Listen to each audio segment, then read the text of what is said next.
ઓમ વિષ્ણવે નમઃ. જય શ્રી કૃષ્ણ મિત્રો. ઉત્સવનો મહિમા ચેનલમાં આપનું સ્વાગત છે. મિત્રો, આપણા હિન્દુ ધર્મમાં એકાદશીનું વિશેષ મહત્ત્વ હોય છે. ફાગણ માસમાં વદ પક્ષમાં આવતી એકાદશીને પાપમોચીની એકાદશી કહેવામાં આવે છે. એકાદશીના દિવસે લોકો વ્રત રાખે છે અને ભગવાન વિષ્ણુ તથા માતા લક્ષ્મીની પૂજા કરે છે. માન્યતા છે કે પાપમોચીની એકાદશી ઉપવાસ કરવાથી બ્રહ્મહત્યા, સ્વર્ણચોરી, મદ્યપાન, ભોગવિલાસ વગેરે ભયંકર પાપ પણ નષ્ટ થઈ જાય છે અને વ્યક્તિને મૃત્યુ બાદ સ્વર્ગલોકની પ્રાપ્તિ થાય છે.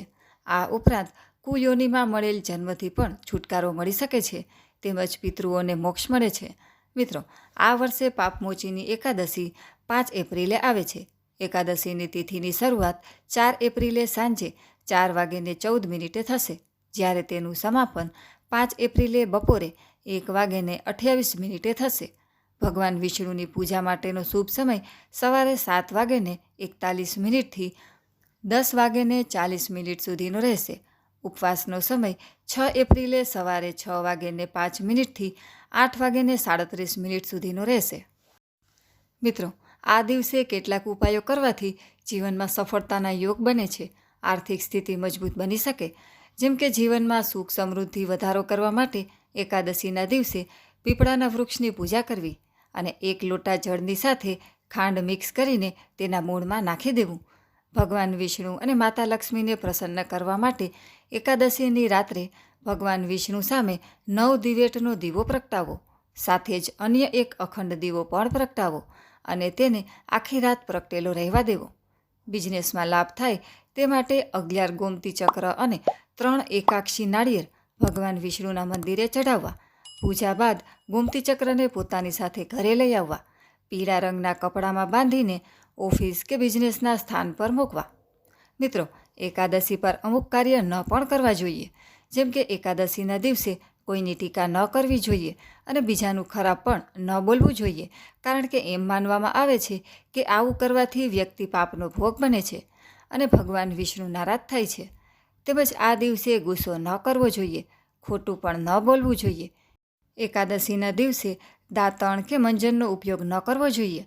તેમજ ધાર્મિક માન્યતાઓ પ્રમાણે એકાદશીના દિવસે ભૂલથી પણ ચોખા ન ખાવા જોઈએ, કારણ કે એમ માનવામાં આવે છે કે જે લોકો એકાદશીના દિવસે ચોખા ખાય છે તેમને આગામી જન્મમાં સરીસૃપ યોનિમાં જન્મ થાય છે.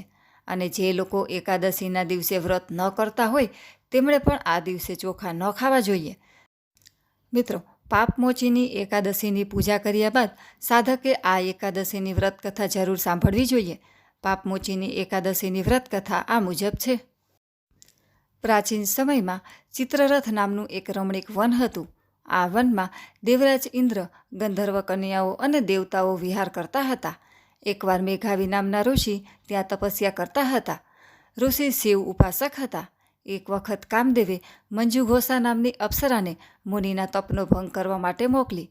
યુવાવસ્થાવાળા મુનિ અપ્સરાના હાવભાવ, નૃત્ય, ગીત ઉપર મોહિત થઈ ગયા. 57 વર્ષ વીતી ગયા.